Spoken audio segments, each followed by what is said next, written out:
नमस्कार दोस्तों, जैसा कि आप सभी को पता है कि अमरनाथ यात्रा की शुरुआत 29 जून से हो चुकी है और यात्रा अपने चरम पर है। आज का दिन बेहद खास है क्योंकि आज से सावन के महीने की शुरुआत हो चुकी है। तो देखा जाए तो एक तो अमरनाथ यात्रा, ऊपर से भगवान भोलेनाथ का पसंदीदा सावन का महीना, तो ये तो सोने पर सुहागा हो गया है क्योंकि सावन के महीने में भगवान शिव की पूजा का विशेष महत्व माना गया है। शिव पुराण में सावन के दौरान शिवलिंग की पूजा का महत्व माना गया है क्योंकि सावन हिंदू चंद्र कैलेंडर का 5वां महीना होता है और ऐसा माना जाता है कि इस महीने के दौरान ब्रह्मांड में दिव्य ऊर्जा भर जाती है, जिससे ये शिवलिंग की पूजा के लिए बिल्कुल आदर्श समय बन जाता है। हम में से कितने लोग ऐसे होंगे जो खासकर इस दिन का वेट कर रहे होंगे अमरनाथ यात्रा की शुरुआत करने के लिए। हालांकि ऐसा भी नहीं है कि सावन के पहले भोलेनाथ के दर्शनों का महत्व नहीं है, लेकिन वो कहते हैं ना कि कभी कभी कुछ संजोग ऐसे बन जाते हैं जो पूजा के फल को और भी बढ़ा देते हैं। तो मान लीजिए कुछ ऐसा ही संजोग बन जाता है अमरनाथ यात्रा के बीच सावन के महीने की शुरुआत का। हालांकि काफी संख्या में श्रद्धालु अब तक अमरनाथ गुफा के दर्शन कर चुके हैं। ये संख्या करीब 3.8 लाख तक पहुंच गई है। अमरनाथ यात्रा के 22वें दिन गुफा के दर्शन करने वालों की संख्या 4 लाख को छूने लगी थी। अब ये पिछले साल के रिकॉर्ड को पार करने जा रही है। श्रद्धालुओं की रफ्तार को देखते हुए अमरनाथ यात्रा श्राइन बोर्ड को उम्मीद है कि इस बार ये आंकड़ा 8 लाख को पार कर सकता है। हालांकि सरकारी रिकॉर्ड 2011 की यात्रा में 6.35 लाख के शिरकत करने का है, लेकिन पूरी उम्मीद है कि इस साल ये रिकॉर्ड जरूर टूटने वाला है। 2007 से लेकर 2019 तक के आंकड़ों में इस साल के 22 दिनों के आंकड़े ने पिछले 4 साल का रिकॉर्ड तो जरूर तोड़ दिया है।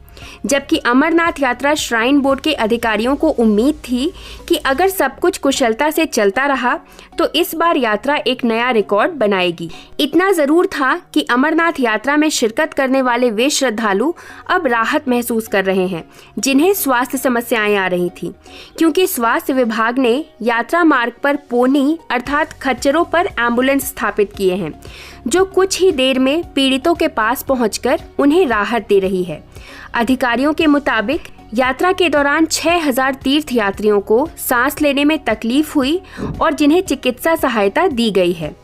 तीर्थ यात्रियों को यात्रा के दौरान कोई समस्या ना आए, इसीलिए जिन हजारों जवानों को यात्रा मार्ग में तैनात किया गया है उन्हें इस बार विशेष तौर पर बेसिक पैरामेडिकल की ट्रेनिंग भी दी गई है।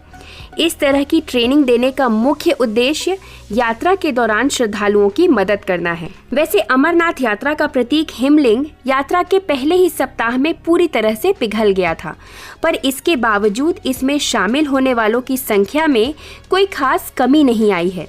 साल 2016 में भी भक्तों की ज्यादा भीड़ के अमरनाथ पहुंचने से हिमलिंग तेजी से अंतर्ध्यान हो गया था। आंकड़ों के मुताबिक उस वर्ष यात्रा के महज 10 दिन में ही हिमलिंग पिघलकर 1.5 फुट के रह गए थे। तब तक महज 40,000 भक्तों ने ही दर्शन किए थे। साल 2016 में प्राकृतिक बर्फ से बनने वाला हिमलिंग 10 फुट का था, जो अमरनाथ यात्रा के शुरुआती सप्ताह में ही आधे से ज्यादा पिघल चुका था। ऐसे में यात्रा के शेष 15 दिनों में दर्शन करने वाले श्रद्धालु हिमलिंग के साक्षात दर्शन नहीं कर सके थे। सावन के महीने की शुरुआत हो गई है। देश के मंदिर और शिवालयों में हर हर भोले की गूंज सुनाई दे रही है। बाबा बर्फानी के दर्शन करने के लिए भक्तों की भीड़ अब उमड़ने लगी है। इस बीच अमरनाथ यात्रा की छड़ी मुबारक को अनुष्ठान के बीच रविवार को दशनामी अखाड़ा भवन से पहलगांव ले जाया गया। छड़ी मुबारक के संरक्षक महंत दीपेंद्र गिरी के मुताबिक आषाढ़ पूर्णिमा के पावन अवसर पर पहलगाम में वैदिक मंत्रोच्चार के साथ भूमि पूजन, नवग्रह पूजन, छड़ी पूजन और ध्वजारोहण समारोह आयोजित किए गए। इन्हें पारंपरिक और धार्मिक रूप से स्वामी अमरनाथ जी की वार्षिक तीर्थ यात्रा के आरंभ का प्रतीक माना जाता है। छड़ी मुबारक को भगवान शिव का प्रतीक माना जाता है। छड़ी मुबारक एक धार्मिक परंपरा है। ये एक तरह से चांदी की एक छड़ी होती है, मगर इसका महत्व काफी अधिक है। ऐसी आस्था है कि इस छड़ी में भगवान शिव की अलौकिक शक्तियां निहित हैं। कहते हैं कि महर्षि कश्यप ने ये छड़ी भगवान शिव को इस आदेश के साथ सौंपी थी कि इसे प्रतिवर्ष अमरनाथ ले जाया जाए। तभी से छड़ी मुबारक के पूजन की ये परंपरा चली आ रही है। कश्मीर के बदलते हालात के बीच अब वार्षिक अमरनाथ यात्रा का स्वरूप भी बदल रहा है। एक समय था जब कश्मीर में डर और खौफ के साए में ये यात्रा होती थी। यात्रा में जाने में यात्रियों को बहुत ज्यादा भय महसूस होता था। लोग काफी डरते थे कि उनकी यात्रा ढंग से पूरी हो भी पाएगी या नहीं। ऐसे में देश के विभिन्न हिस्सों से आए श्रद्धालु जम्मू से दैनिक जत्थे के साथ सुरक्षा घेरे में ही यात्रा को प्राथमिकता देते थे, क्योंकि उन्हें और किसी भी तरीके से यात्रा करने में बहुत डर लगता था। लेकिन अब जैसे जैसे कश्मीर के हालात बदल रहे हैं, श्रद्धालु बेखौफ होकर सीधे कश्मीर पहुंच रहे हैं। जिन श्रद्धालुओं ने अभी तक अपने यात्रा का पंजीकरण नहीं करवाया है, वो भी सीधा बालटाल या पहलगांव आधार शिविर पहुंच रहे हैं और वहीं पर अपना तत्काल पंजीकरण करवाकर यात्रा पर आगे बढ़ रहे हैं। यही कारण है कि अब जम्मू से जत्थे के साथ रवाना होने वाले श्रद्धालुओं की संख्या काफी कम होती नजर आ रही है। जम्मू से मात्र 30% श्रद्धालु ही दैनिक जत्थे के साथ यात्रा पर रवाना हो रहे हैं और शेष 70% श्रद्धालु सीधे कश्मीर पहुंचकर अपनी यात्रा शुरू कर रहे हैं।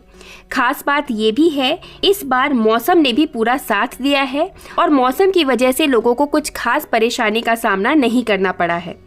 यात्रा को लेकर इस बार श्रद्धालुओं के उत्साह का अंदाजा तत्काल पंजीकरण केंद्रों के बाहर लग रही लंबी कतारों से भी लग रहा है। जो श्रद्धालु बिना पंजीकरण जम्मू पहुंच रहे हैं, वो तत्काल रजिस्ट्रेशन के लिए प्रशासन की ओर से शहर में बनाए गए सेंटर्स पर लंबी कतारों में खड़े होकर अपना पंजीकरण करा रहे हैं। उधर पहलगांव और बालटाल में भी तत्काल पंजीकरण के लिए रोजाना श्रद्धालुओं की लंबी लंबी कतारें लग रही हैं। आलम ये है कि निर्धारित कोटे से श्रद्धालुओं की संख्या कहीं अधिक होने के कारण श्रद्धालुओं को कई कई दिन बाद का पंजीकरण मिल रहा है। तो दोस्तों, ये है अमरनाथ यात्रा के मौजूदा हालात और आज से सावन महीने की शुरुआत हो जाने की वजह से यात्रा में एक नया उछाल देखा जा सकता है। ये बात अलग है कि अब तक करीब 4 लाख श्रद्धालु अमरनाथ गुफा के दर्शन कर चुके हैं, लेकिन आज से सावन महीने की शुरुआत हो जाने के कारण माहौल थोड़ा अलग तो जरूर होगा। हालांकि ये अमरनाथ यात्रा इतनी पावन यात्रा है कि इसके दर्शन आप कभी भी करें, यात्रा पर आप कभी भी जाएं, आपको इसका पुण्य फल ही मिलना है। बस जरूरत इतनी है कि आप यात्रा की पूरी सावधानियां बरतें। यात्रा में आपको बिल्कुल केयरलेस नहीं होना है।